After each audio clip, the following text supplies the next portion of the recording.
Obrigada. Obrigada a todos. Obrigada também por esta excelente apresentação. E fiquei a saber que alguém vai ao website da Portugal Inovação Social, o que é sempre bom saber, para me ficar a conhecer melhor. Portanto, convido-vos todos a fazerem o mesmo e a conhecerem o restante equipa. E o que é que eu vos posso dizer? Estou muito grata e é com enorme prazer que partilho este palco com estas caras que são minhas conhecidas e que já de há longa data são parceiras também da iniciativa que aqui representa, a Portugal Inovação Social, e também eles me têm ajudado, ou pelo menos tentado, contribuir na transformação deste mundo para melhor. E todos eles são excelentes exemplos em diversos papéis, desde os investidores sociais às entidades públicas que promovem também uma educação para o impacto, a implementadores, e portanto todos eles terão aqui histórias certamente muito interessantes para partilhar. E eu não vou perder mais tempo e vou arrancar desde já. E se calhar porque o Bernardo é o que está mais longe, vou começar por ti.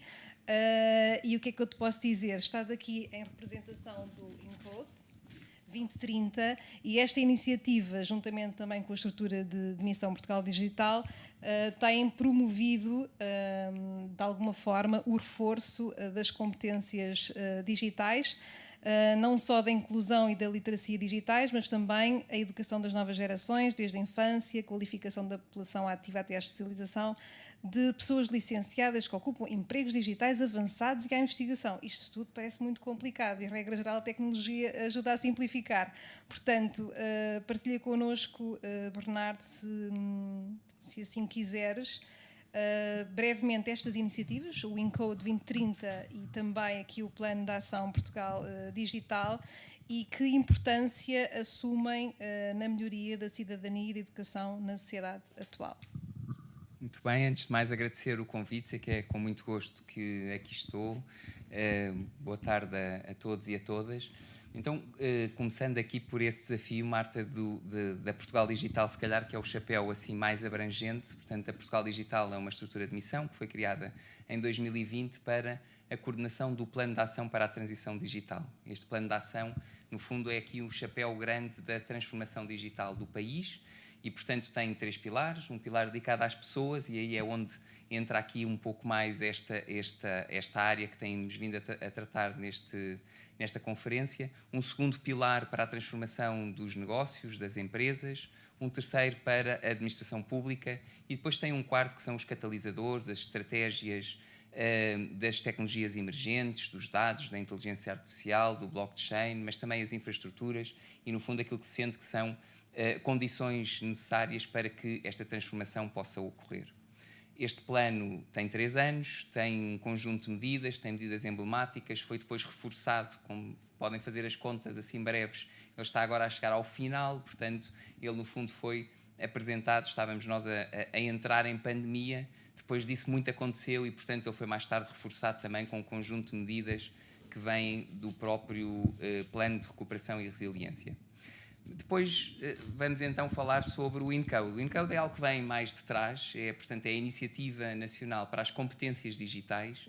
Veio em 2017-18, foi depois reforçado em 2021 e pretende ser, no fundo, uma iniciativa que procura promover as competências digitais e, conforme tu estavas a dizer, em todas as áreas aqui do ciclo de vida das pessoas e em todas as áreas aqui da aprendizagem. O que é que isto significa? Que tem 5 eixos, um eixo para a educação e qualificação, outro eixo para a formação profissional, outro para a inclusão, formação avançada e investigação. Isso é nestas diferentes áreas que se procura promover especificamente as competências digitais, percebendo que elas são fundamentais e um fator decisivo não só para os mais novos, digamos, para as gerações futuras, mas também para quem já está no mercado de trabalho e neste momento percebe que todas as profissões são cada vez mais digitais e requerem competências digitais. E, portanto, daí a importância de falarmos sobre as competências digitais também nestas idades mais novas e, portanto, vamos ouvir aqui falar do UB e de outros projetos.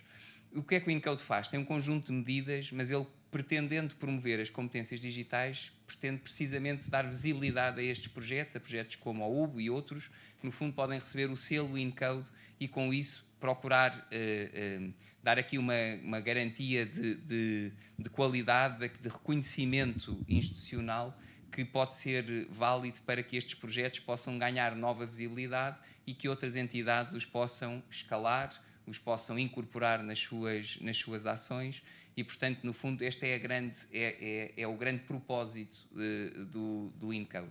Na área da educação tem surgido um conjunto de projetos, desde projetos mais relacionados com a aprendizagem na escola, também projetos relacionados com a formação de professores, que creio que é aqui também algo muito importante e que no fundo deve ser destacado quando falamos sobre transformação e transição digital e utilização destas plataformas e da própria à vontade que os professores também podem ter e dos desafios que se colocam numa utilização mais intensiva das tecnologias em sala de aula e, portanto, no próprio contexto pedagógico, mas também noutras áreas e, portanto, na própria inclusão social e, portanto, inclusão digital de públicos mais de outras idades, em que têm surgido também muitos projetos com uma forte componente local e de intervenção das entidades locais. Creio que eu ficava por aqui para percebermos o que é o InCode e depois, se calhar, voltava, Marta. Muito bem, obrigada, Bernardo. Vamos passar então vou passar a palavra à Ana Estelita, da Fundação Altice Portugal, que tem um longo histórico de apoio a pessoas em situação de vulnerabilidade, utilizando também a tecnologia em algumas situações. E nos últimos anos, parece-me, não sei se estou certa, que a educação assumiu também aqui de alguma forma um reforço em termos daquilo que é o apoio. E há vários projetos, designadamente na ligação que tem com Portugal Inovação Social, em que estão a apoiar projetos na área da educação e, portanto, gostaria que a Ana pudesse apresentar a Fundação Altice Portugal e de que forma é que contribui também então, para o desenvolvimento destes projetos nesta área da educação. Bom, em primeiro lugar gostaria também de agradecer o convite para estar aqui e falar um bocadinho sobre a Fundação, que é um bocadinho a minha paixão. A Fundação Altice, julgo que poucos a conhecerão, foi constituída há cerca de 20 anos pela empresa Portugal Telecom para dar início a um trabalho na área da acessibilidade às comunicações das pessoas com necessidades especiais, ou seja, tecnologia para o bem, como ultimamente nós chamamos. E temos-lo feito de uma forma muito pouco visível.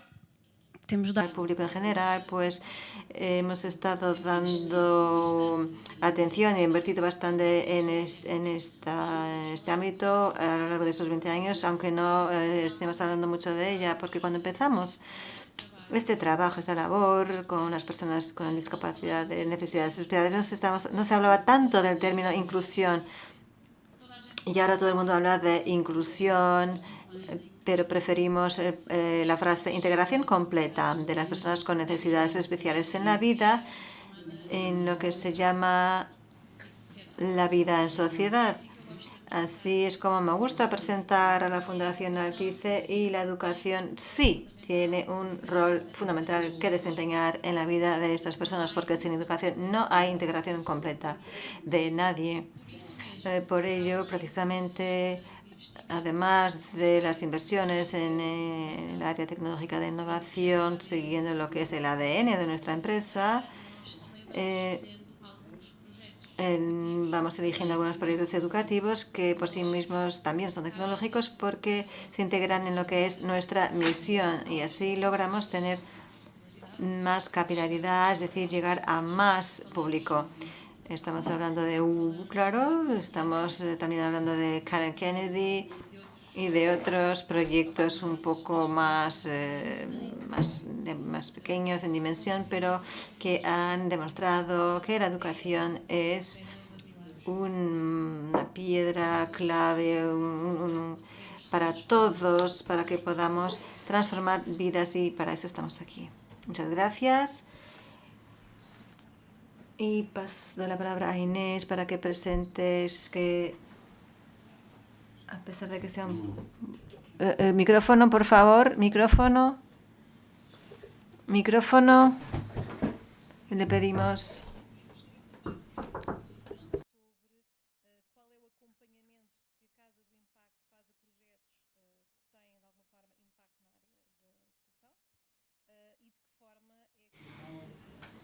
¿De qué forma consideras que es esencial que sea el pilar? El micrófono ha de estar más cerca de la boca porque si no no se oye en cabina. Buenas tardes a todos, muchas gracias por la invitación. Yo diría, contestando a lo que me preguntas, que cuando la Casa del Impacto empezó hace 4 años, la Santa Casa tiene 124, así que es sin duda la más antigua. En Portugal, la institución social más antigua de Portugal, el 60%, para los que no saben, la Casa del Impacto, antes de nada, es un hub de emprendedorismo social. Damos apoyo a varios emprendedores que deseen crear una solución innovadora que dé respuesta a alguno de los ODS de la Agenda 2030 de las Naciones Unidas a nivel de cuestiones sociales y medioambientales. Al inicio, la Casa del Impacto, las soluciones, el 60 de proyectos tienen que ver con la inclusión, lo que es muy revelador. He sido una alumna, me gusta siempre decir esto cuando hablo de educación, he sido una alumna a la que le ha gustado mucho estudiar, pero soy formada en Derecho, pero sentía mucha frustración mientras era estudiante porque sentía siempre que la enseñanza en Portugal, no lo digo de forma general, ni que es en todas partes, pero que aún era poco estimulantes para el público en general. Sí. A mí me encantan los desafíos y sobre todo para las personas a las que les gustan los desafíos, pues no era estimulante y la educación social, la enseñanza en Portugal se ha estancado y es curioso ver cómo los emprendedores, muchos de ellos que están vinculados a la educación, han sido estudiantes que sintieron bastantes frustraciones, no se sentían suficientemente estimulados, así que se ha creado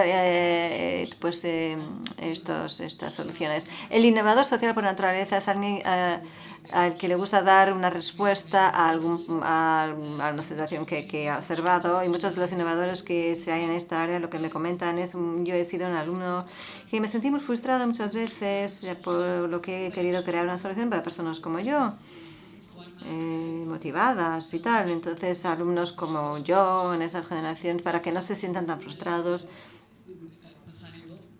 cuando pasan por el proceso de enseñanza. Así que me parece que es fundamental pues, la educación, la enseñanza. Lo que hacemos es capacitar a emprendedores, básicamente a nivel de la educación.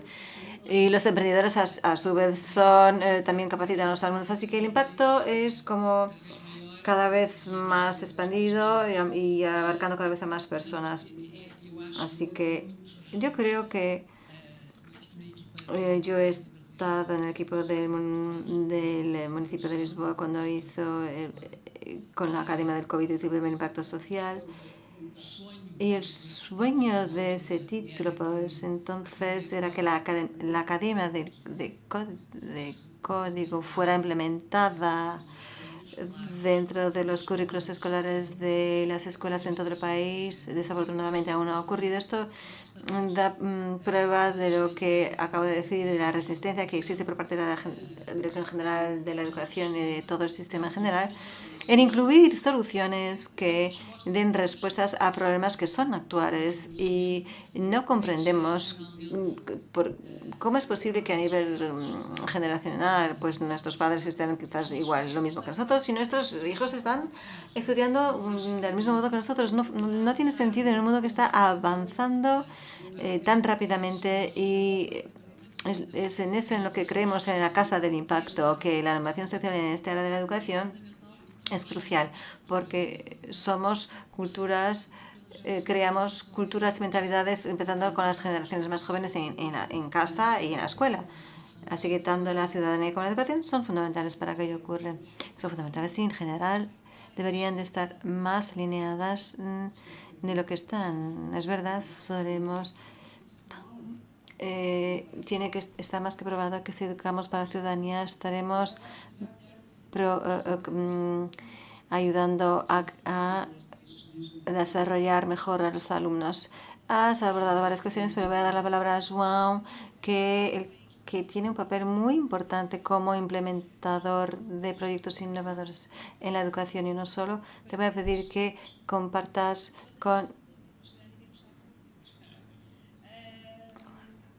compartir con nosotros tu experiencia como emprendedor desde la creación del título de impacto social en el área de la educación en 2015 y la evolución hasta el UBU. Explicarnos qué es el UBU, qué hacen, qué pretenden alcanzar y luego pues haré más preguntas. Muchas gracias por la invitación que se me ha hecho para estar aquí. En primer lugar, al entrar en la sala estaba sintiendo alguna nostalgia porque ha sido en esta sala que hicimos el evento de lanzamiento del primer impacto social en enero de 2015 que dio origen a lo que es el UBU hoy. Por lo tanto, ha sido un momento especial para nosotros, es un lugar especial para nosotros y también por encontrarme al lado de personas que nos han venido acompañando y que han desempeñado un papel muy importante tanto a nivel de la educación social en Portugal, y estamos en la Casa del Impacto, pues llevamos ahí desde su primer día, quizás. Bueno, quizás aún no había sido creada y ya estábamos ahí. Altiz es el consorcio que está financiando la relación que tenemos con UBU, la Santa Casa, con la Siemens y con Montepío, y que nos está permitiendo dar a las escuelas públicas la oportunidad de poder empezar a programar. La INCOD ha sido un socio que han ayudado a concienciar a los alumnos a todos los temas de educación digital. Así que por la innovación social, que me acuerdo cuando estábamos pensando cómo íbamos a implementar esta idea loca de enseñar a los niños a programar, pues sabíamos que Israel lo había introducido en el currículo, luego en 2014 vimos que Inglaterra lo introdujo en el currículo y todos los niños con 6 años ya tienen una disciplina que es introducción a la programación, pero no habían herramientas, metodología disponible, nadie sabía muy bien cómo se podía hacer eso. Entonces nos pareció que esto tenía sentido, no sabíamos bien cómo lo íbamos a implementar, cómo lo íbamos a financiar, y tuvimos la suerte. Creo que este fue un poco estar en el momento, el sitio, el lugar donde teníamos que estar en el momento adecuado. Todo esto se estaba discutiendo estos instrumentos nuevos. Fuimos un poco como un laboratorio, y se estaba haciendo esto en colaboración con el municipio de Lisboa. Y logramos hacer un proyecto piloto durante 18 meses en los que íbamos a las escuelas públicas en Lisboa a introducir la enseñanza de la programación a los niños. Al final del día, la Universidad de Aveiro nos ayudó a crear los currículos y las metodologías. La Universidad Nova medía el impacto que estábamos teniendo en los niños. Al final de esos 18 meses, la Universidad Nueva concluyó que los niños que estaban en la Academia Código Junior, al compararlos con otros alumnos de la misma escuela del mismo año, el mismo curso, nuestros alumnos tenían sacado mejores resultados a nivel de asignatura de matemáticas en un 12 a 19%, pero nos dimos cuenta que esto estaba teniendo impacto en las demás asignaturas y nos dio motivación para llegar a más niños, a todo el país, incluso a los profesores. Por lo tanto, este proyecto de impacto social fue un poco lo que permitió testar por primera vez algo que era innovador en Portugal, que nadie antes lo había hecho. Creo que solo había 4 países en el mundo que habían tenido este impacto social. Hemos sido un poco el quinto. Y fue muy importante para poner a prueba esta iniciativa y para lanzarla. Quizás ahora pueda pasar a explicar por qué hemos querido hacer esta iniciativa. Sentíamos un poco, como estaba comentando Inés, que el mundo evoluciona muy rápido y la tecnología está presente en todos los ámbitos de nuestra vida. está jugando un rol cada vez más importante, creando varios desafíos. El primero, sin duda, muchas veces es el que las personas no tienen las competencias que el mercado de trabajo necesita, las skills. En los próximos años vamos a asistir a una necesidad de recualificación gigante. Los últimos estudios hablan de 375 millones de personas que van a tener que cambiar de empleo hasta el 2030, lo que significa que van a surgir nuevos puestos de trabajo, pero muchos van a desaparecer, o mejor, empleos, y hasta el 2030 el 50% de las profesiones que existen hoy van a desaparecer. ¿Qué es lo que implica todo eso? Que los niños que hoy están estudiando, que están en el primer ciclo, segundo ciclo, probablemente cuando empiecen a trabajar, van a trabajar en una profesión que aún hoy no existe. Yo tengo 3 hijas y la verdad es que cuando pienso en ello no sé qué es lo que en qué van a trabajar, pero una cosa sabemos, es que la tecnología va a formar parte de la sociedad del futuro y de estos empleos del futuro. Así que empezamos a darnos cuenta que había varios países que lo estaban estudiando esto de forma seria. El RASD en el 2000 empezó a introducir la enseñanza de la programación en las escuelas, como comentaba antes. Luego en Inglaterra en el 2014 pensamos en hacer lo mismo en Portugal, con el aprendizaje de primer ciclo de impacto social y luego con la continuidad del trabajo. Empezamos a trabajar con entidades un poco distintas, por ejemplo. Empezamos a trabajar con municipios. El municipio de Funda nos pidió que introdujéramos la enseñanza de programación en todas las escuelas de primer y segundo ciclo en el 2016. Y más tarde también fuimos a las Azores e implementamos enseñanza de la programación en todas las escuelas de las Azores. Ya estamos presentes en 20 países, sobre todo Portugal, Brasil y otros países con proyectos piloto. Vamos a llegar al final del año con unos 100.000 alumnos formándose en esta asignatura. Siempre estamos pensando cómo podemos llegar a más niños, a todo el país, y cómo podemos alcanzar también a los profesores como colectivo blanco, porque estamos intentando construir una solución o una herramienta para que los profesores puedan enseñar esta disciplina, esta asignatura en las escuelas. Es una solución muy fácil de usar, que da mucha importancia a la capacitación de los profesores y todas las herramientas necesarias para que esto pueda ser introducido en la enseñanza de la educación. Muy bien. ¿Cuáles han sido los principales obstáculos con los que te has enfrentado? Y ya sabemos que los emprendedores en general son resilientes y suelen poder superar esos varios obstáculos, pero quisiéramos que compartieras con nosotros cuáles han sido los principales obstáculos, o por otras palabras, cómo consideras que se podría simplificar la introducción de ese proyecto en las escuelas, que cuando estás haciendo esos gráficos maravillosos sobre el futuro dentro de 2 o 3 años, ¿qué es lo que no se ha desarrollado tan rápido como hubieras esperado a nivel de tecnología? Buena pregunta.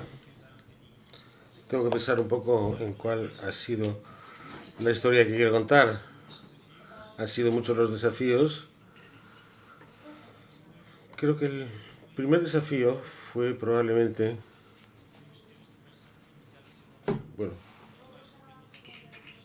no sé si es pronto para esta conversación, pero pensábamos que las escuelas no estaban preparadas. Había muchas escuelas públicas donde no había ordenadores, o sí los había encerrados en un armario, y muchas escuelas en las que no había acceso a internet. Y esto creo que ha sido el primer obstáculo. Después también hemos sentido mucha voluntad de hacer y probar esto, pero luego cuando llegamos al terreno, muchos de los desafíos, había mucha reticencia. Es normal, esto siempre pasa en el mundo de la educación, y esto ya estamos enseñándolo desde hace 30 años, y de repente hay una cosa nueva y todo el mundo quiere añadir su parte, y esto también ha generado alguna resistencia, pero en general creo que a día de hoy ya funciona bastante bien. Por una vez tenemos equipos en las escuelas, tenemos conectividad a internet, y sentimos también que esa reticencia inicial ya se ha superado. Hemos tenido ejemplos de varios profesores que han empezado a utilizar la plataforma pasado un periodo, porque al principio se negaban, y ahora son fans incondicionales porque entienden que es fácil de utilizar que los alumnos quedan más motivados para ir a clase, pues se lo pasan mejor y aprenden más rápidamente las materias. O sea que para los profesores, a pesar de alguna reticencia inicial, si les preguntamos al final del periodo lectivo, pues el seguimiento es muy alto. Estos son quizás dos cuestiones que hemos sentido cuando hemos analizado el impacto social. Esto era una innovación que aún había que probar y no pensábamos que tendríamos resultados positivos tan pronto, que podremos llegar a más escuelas, pero bueno, hubo siempre alguna dificultad, a pesar de que somos socios de la Dirección General de Educación y nos recomendaba que al principio de cada año lectivo hiciésemos estas asociaciones. Lógicamente no es la velocidad a la que nosotros queremos, pero si vemos las cosas del lado positivo, ya hemos resuelto muchos de los problemas que teníamos y tenemos ahora mejores condiciones de las que teníamos hace algunos años. Y también creo que esto pues se puede anticipar a las preguntas que vayáis a hacer después. Así que mejor me voy callando. Bueno, aprovecho para hablar de la interacción con las entidades públicas. Le voy a dar la palabra a Bernardo y le voy a preguntar de qué manera, y dentro de lo que es el modelo de impacto social y dentro de la metodología que tenemos en Portugal, siempre existe una entidad pública que es la socia o asociada, que de alguna forma el objetivo no solo es el que explicamos, sino acompañar y evaluar los resultados in situ y ver la potencial de influir en la propia política pública, viendo estos variados proyectos que se están probando ahora mismo en Portugal. En este momento somos el país con más títulos de impacto social en Europa, no en cuanto a su valor, pero sí en cuanto a la forma en la que las entidades públicas, como la que representa usted, bueno, el INCODE, pues supongo que esto se podrá aplicar de forma transversal a las demás, pueden potenciar de alguna forma estos impactos positivos para que se integren mejor en el tema de la educación. O si tiene otros ejemplos.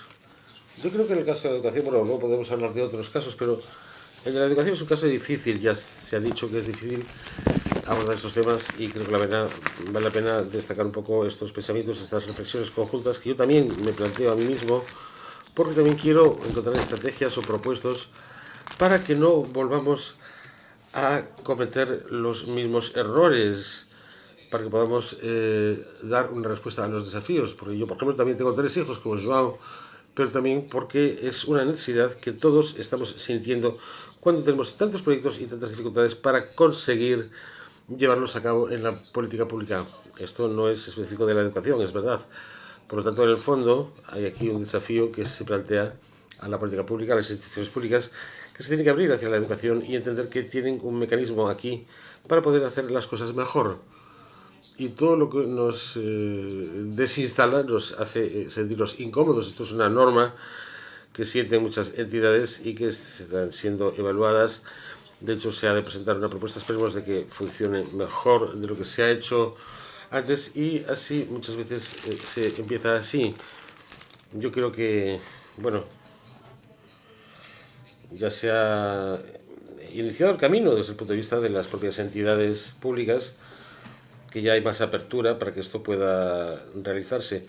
Y creo que ya hemos conseguido también identificar algunos factores críticos de éxito de la implicación, y si se van a financiar estas iniciativas o si se van a hacer algunos experimentos, pues ver que la participación de las entidades públicas, ellas son las que tienen que sentirse parte de la solución para poder emprenderla.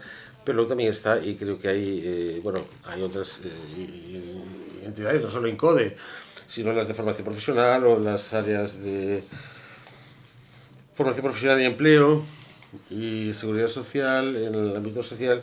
Es decir, es un conjunto de entidades las que podrían dar apoyo a todo esto.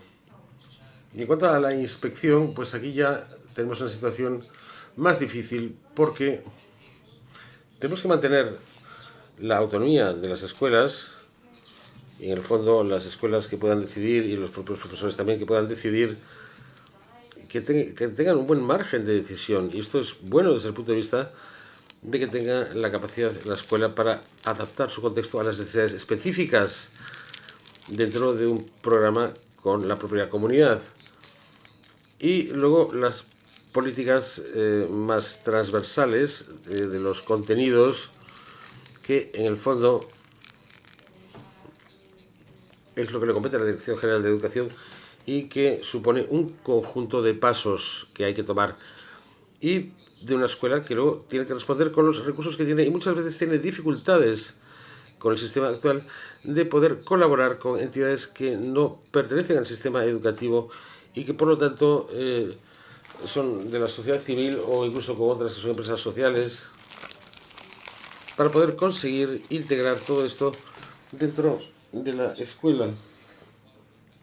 Y esto no se hace de una forma tan formal, valga la redundancia.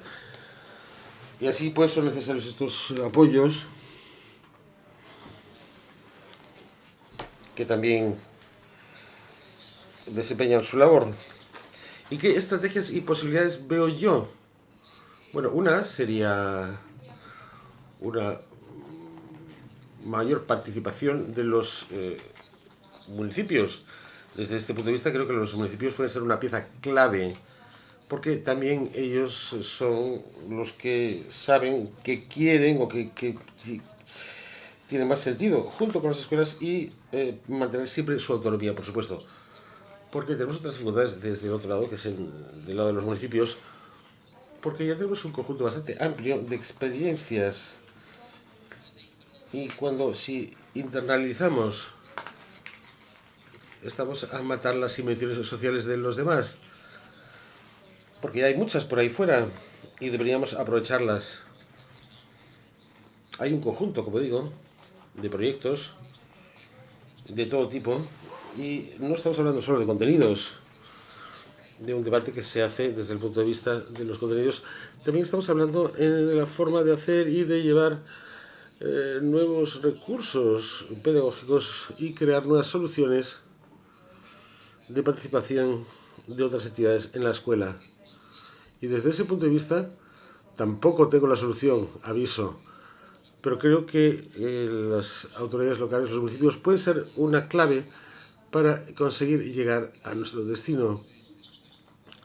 No sé si de todos los temas que se plantean cuando se hablan de estos proyectos son, bueno, a veces nos dicen que están sobrecargados de trabajo y cómo vamos a conseguir incorporar otro proyecto más, otro proyecto, a ver cómo hacemos para desarrollar estrategias que faciliten la integración y sobre todo la elección de los proyectos, porque hay varias posibilidades en abierto de cómo se puede hacer y no va a ser de una forma automática, lógicamente, cómo se incorporan en las escuelas el proyecto A o el B o el C. Habría que tener una forma de acelerar las cosas y sobre todo dar financiamiento para poder concretar estas cuestiones. Son ideas, al fin y al cabo es una reflexión que quiero compartir con ustedes, porque creo que en la práctica esta es la responsabilidad que tengo yo, por ejemplo, como coordinador ejecutivo del área de la educación, y es más fácil, evidentemente, discutir estos temas fuera del ámbito del Ministerio de Educación, aunque sea una cosa relativa a educación. Pues hay otras fuerzas, otras entidades de diversos ámbitos que también, como digo, entidades y voluntades, porque en el fondo es más fácil cuando estamos viéndolo desde fuera. Los toros se ven siempre mejor desde la barrera y no debemos encerrarnos en intentar conseguir unos objetivos que sean inalcanzables.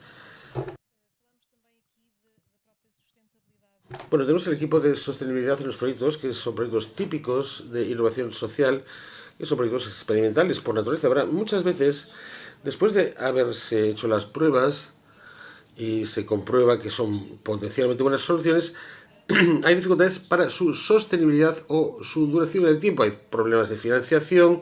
Entonces, ¿de qué manera la Fundación Altis consigue dar continuidad a estos proyectos una vez que algunos de ellos pues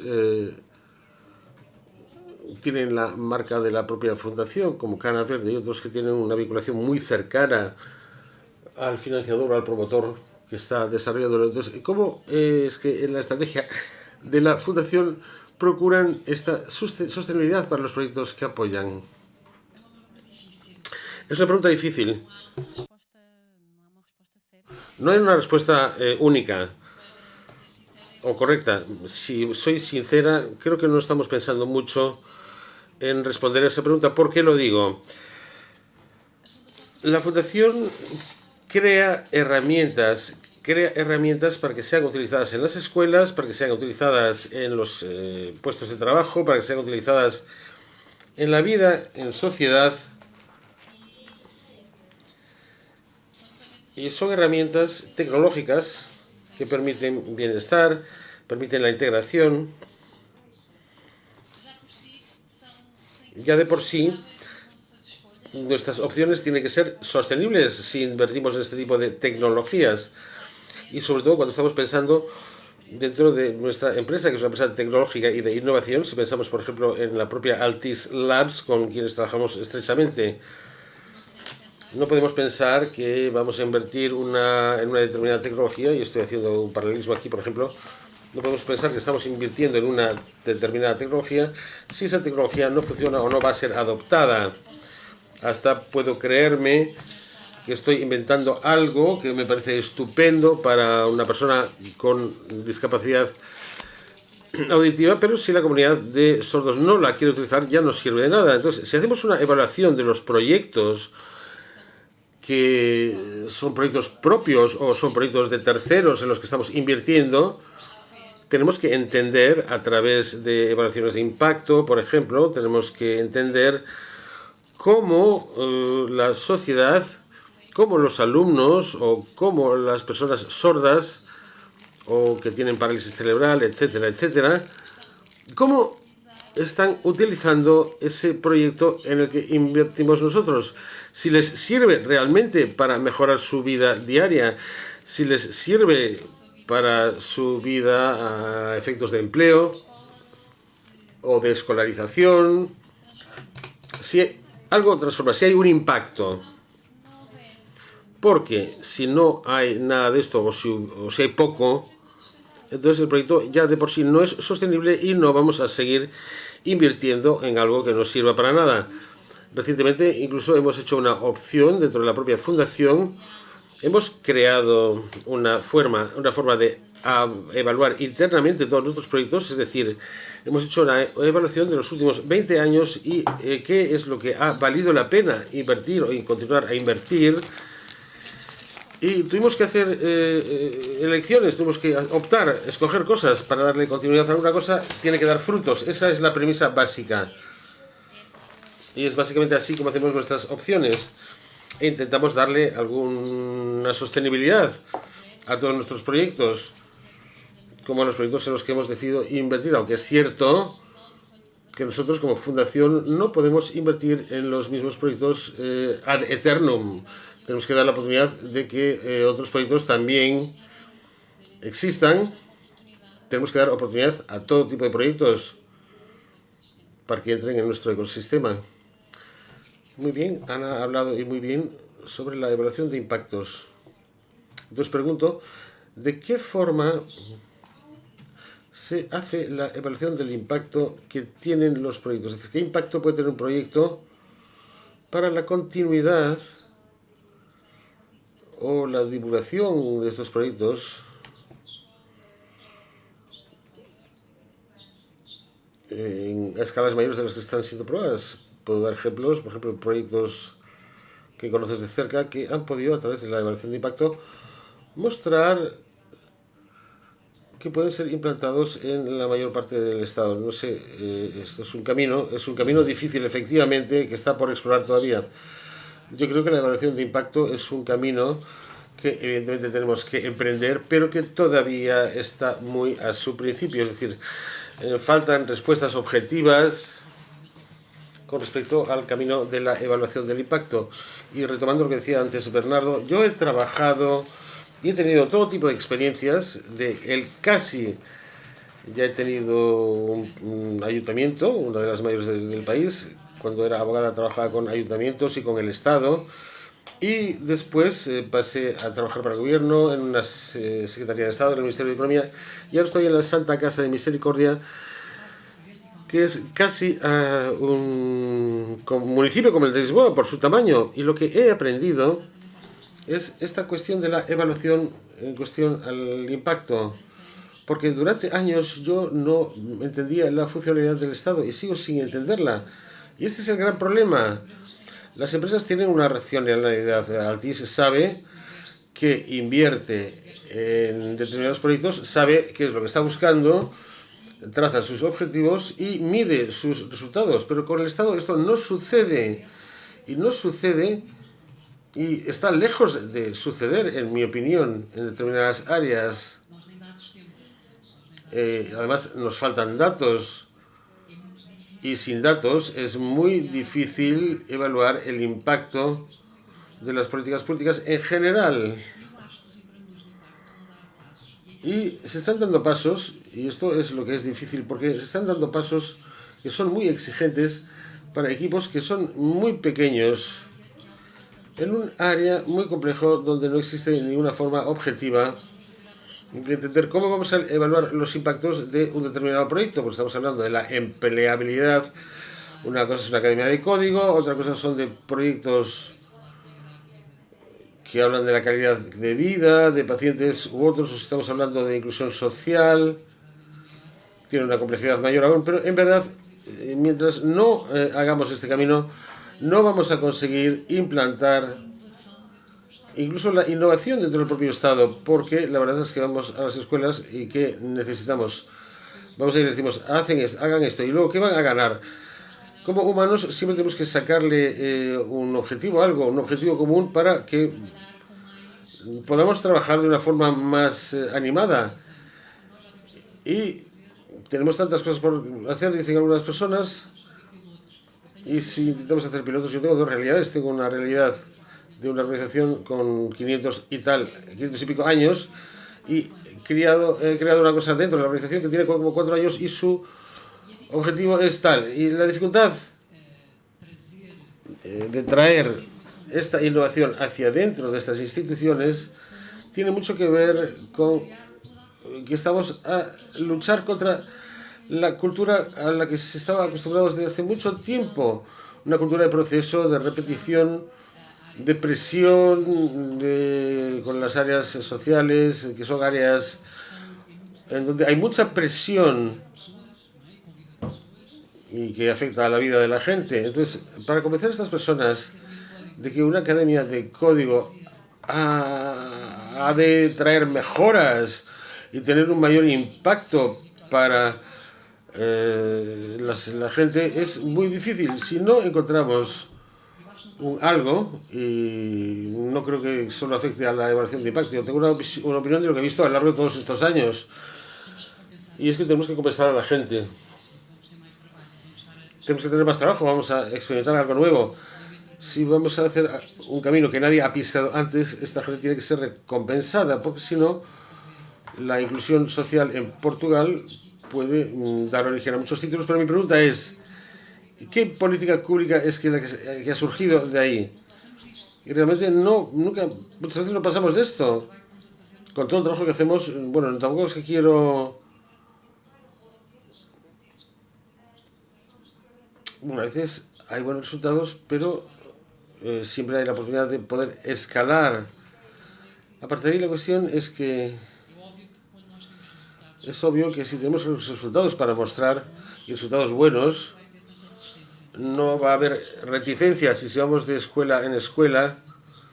Ya lo hemos sentido muchas veces. Si vamos mostrando que en la escuela tal ha ido bien y los resultados han sido buenos, seguro que el director de otra escuela no va a ser tan reticente o no va a tardar tanto tiempo en abrir la puerta como pueda haber tardado el anterior. Pero si pensamos en la política pública en general, las escuelas no tienen autonomía en sus currículums escolares. No son las escuelas las que deciden si el currículum se va a cambiar o no. Tiene que ser la Dirección General de Educación la que lo haga. Y ahí es donde estamos... Yo, de hecho, tengo un proyecto relacionado con la empleabilidad en las prisiones, que se llama Reshape. Y la empresa del fundador me dice, Inés, llevo 2 años trabajando en el camino. Han cambiado al director de la cárcel y a empezar de nuevo. Y cuando solo teníamos el apoyo de una persona, siempre que tiene que haber alguien para crear una casa de impacto, o en una Inés para tal, o un Joao para hacer tal, o un Bernardo para hacer cual, entonces no salimos nos sentimos como el hámster que está en la rueda. Se puede tener la mejor de las voluntades, incluso alguna capacidad, pero mi capacidad de capilaridad dentro de un sistema es mínima. Los emprendedores que tengo son 100 y pico, y bueno, está bien, pero necesito más. Y esto solo se consigue a nivel nacional y también consiguiendo sistemas que realmente la misma lógica que la empresa tiene que tener un negocio para ganar dinero, para ser sostenible, para repartir dividendos, pero todo el buen trabajo es muy importante, pero no conseguimos cambiar lo que es fundamental para los demás. Estoy totalmente de acuerdo. ¿Y cómo es que ante esta situación, qué perspectivas hay del futuro y de tecnología? ¿Cómo te imaginas de aquí a 3, 5 años? ¿Cómo estará el UBU en las escuelas del país? ¿O qué diseño hay para un plan de negocios que tengáis en este momento? Primero me gustaría comentar un par de cosas.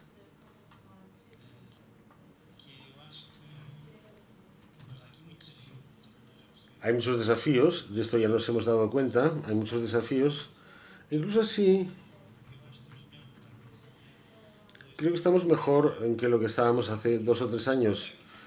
O sea, ha habido una evolución positiva, esta sería la buena noticia. Me parece que a veces, bueno, tenemos aquí varios ejemplos, algunos más aquí, pero creo que muchas veces va cada uno a lo suyo en esta lucha y se habla poco y no tenemos una voz conjunta, homogénea, para poder combatir estos desafíos.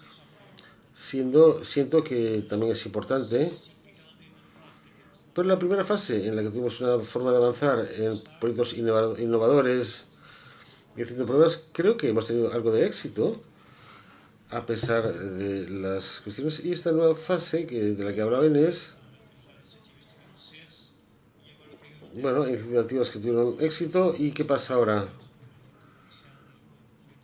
En 2015, en 2016 pensamos en Lisboa, bueno, ha ido muy bien, las métricas son estupendas, los profesores les ha gustado mucho, a los niños les ha gustado mucho, pues a lo mejor dentro de un año en todos los colegios del país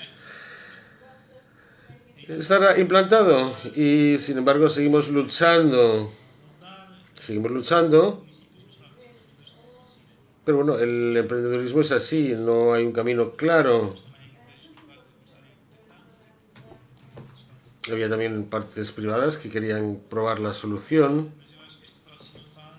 pero creo que en esta próxima fase, en la que tenemos inversores sociales ya desde algunos años con alguna experiencia, como el de la Santa Casa de Misericordia o la Fundación Altise o el Monte de Piedad, que hace años no había. Hace años había otra lógica, pero no se sabía exactamente qué resultado iba a tener el proyecto. Creo que esto ya ha cambiado y que tenemos todavía muchos proyectos innovadores en educación, en enseñanza. Algunos no han ido bien, otros sí han ido bien, otros han ido muy bien. Tenemos también emprendedores de varias áreas y con una gran experiencia que vienen de otras áreas y que traen también mucho valor. Creo que empieza a haber alguna voluntad política, pero nos falta todavía que en estas iniciativas, si no ha habido éxito, es que no estamos preparados, o las entidades públicas no están preparadas para adoptar innovaciones. Y en cuanto al cambio, es otro tema que deberíamos abordar, porque las cosas van a seguir su curso en la privada, en la pública en Portugal, en España, con bastante éxito, por cierto. Pero creo que el desafío es cómo podemos...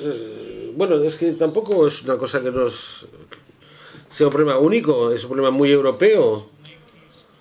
Y la cuestión es cómo se prepara a las entidades para que estén preparadas para la innovación y se adopten las medidas que tienen éxito.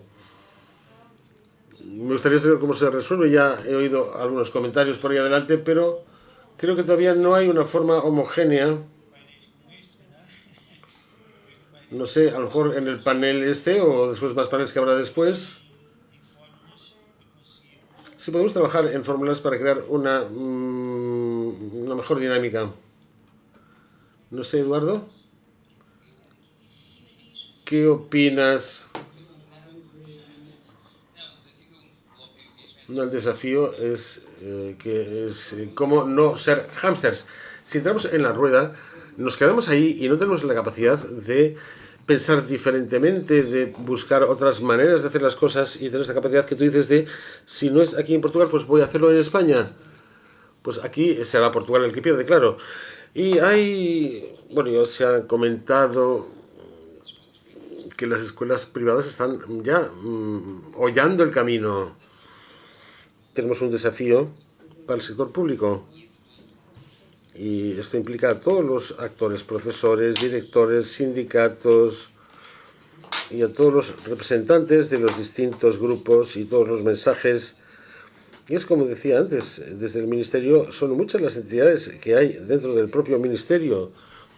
Y la educación, cuando empezamos a entrar, entendemos que hay un conjunto de fuerzas y que todos estamos caminando hacia el mismo lugar.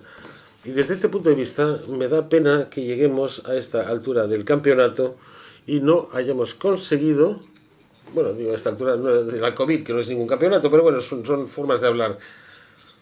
Y desde ese punto de vista se ha creado la necesidad también en las escuelas y en los profesores, que son personas también, que todos hemos tenido que empezar a utilizar los recursos digitales de otra forma.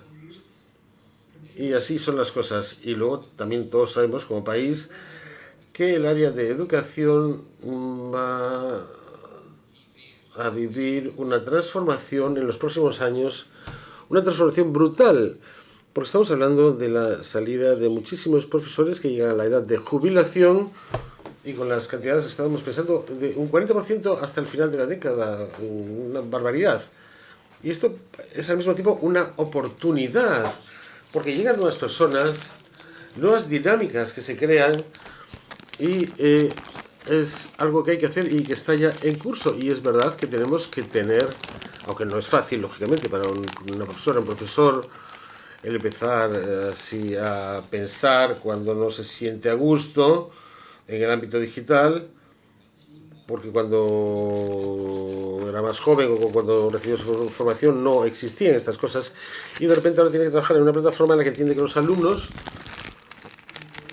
que están más al día de las nuevas tecnologías que el propio profesor.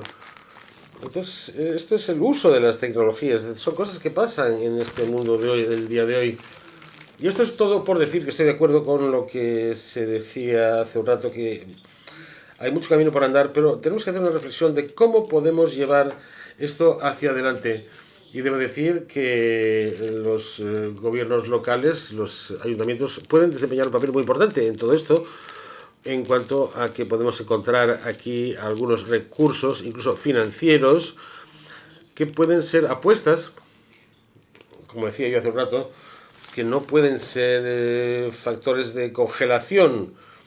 Si hay varias propuestas, no vamos a decir, pues no cogemos ninguna, no puede ser así, tenemos que ponderar y tomar decisiones.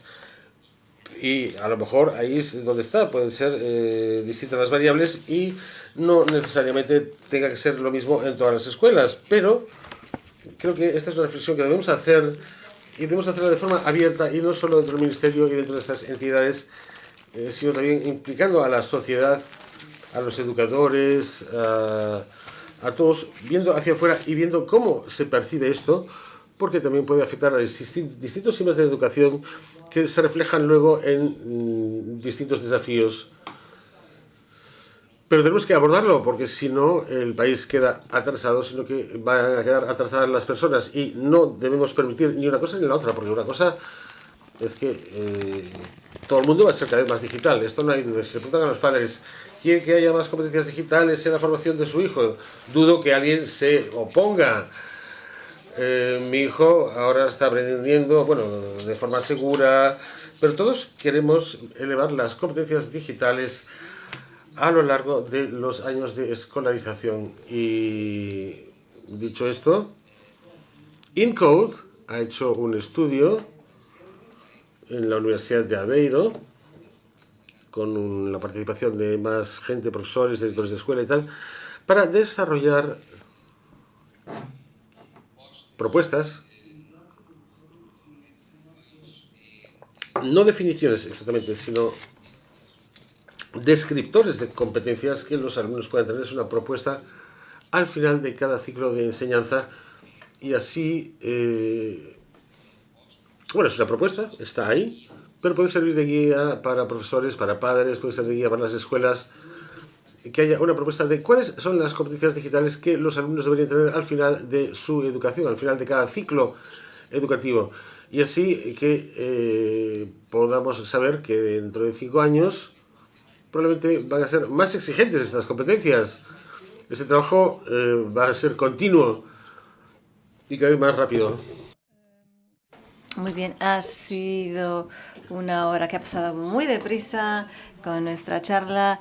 Voy a concluir tan solo diciendo que no hemos podido encontrar una solución. Ha sido una buena reflexión, pero sin duda que estas colaboraciones que se han hecho entre el sector público, el sector privado y la sociedad civil, concretamente los profesores, los alumnos, los emprendedores y todos los involucrados en estas nuevas soluciones van a contribuir sin duda alguna para una mejor educación, para una mejor ciudadanía. Por ende, no sé si desean dejar algún mensaje final en lo que a mí se refiere, podría clausurar nuestra reflexión, a no ser que deseen añadir algo más. Si alguien desea hacer una pregunta, pues es el momento de hacerlo. Con micrófono, por favor.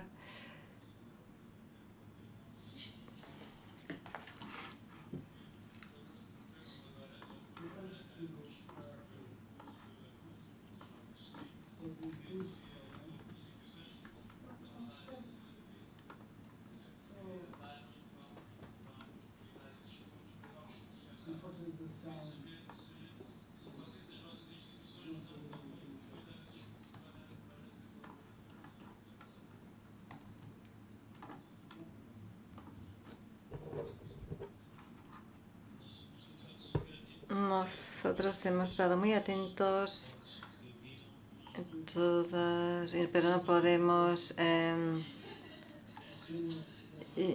candidatarnos a las propuestas que han surgido. Áreas como la inteligencia artificial, la realidad aumentada, robótica, ¿no forma parte de uno de vuestros programas? Esa es mi pregunta. En nuestro caso no, aunque en el pasado hemos tenido actividades offline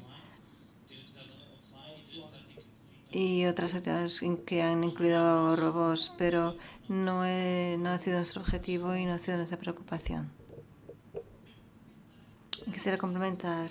Portugal, la innovación social, apoya varias iniciativas que usan ya la inteligencia artificial y la robótica. Creo que incluso en este foro se ha presentado una plataforma, My Mentor, que está siendo apoyada por Portugal Innovación Social y que ya usa la inteligencia artificial para la compatibilidad entre los que están buscando empleo y las oportunidades de empleo que existen para sincronizar esas dos vertientes. Pero en general es una componente que la innovación social también está explorando.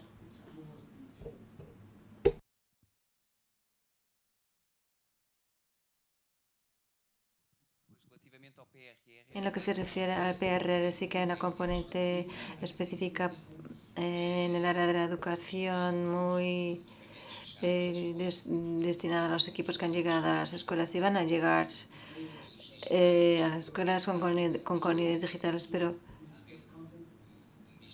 se halla dentro del ministerio y no hay ninguna línea de financiación para proyectos desde fuera de entidades que van a las escuelas a nivel de innovación social. Eso no está previsto. Por el momento, por lo menos en esa componente, no sé si en otras puede existir. Incluso los programas que ha referido que son para otras edades de enseñanza superior, uno de ellos y el otro es para adultos. Impulso adulto y impulso joven.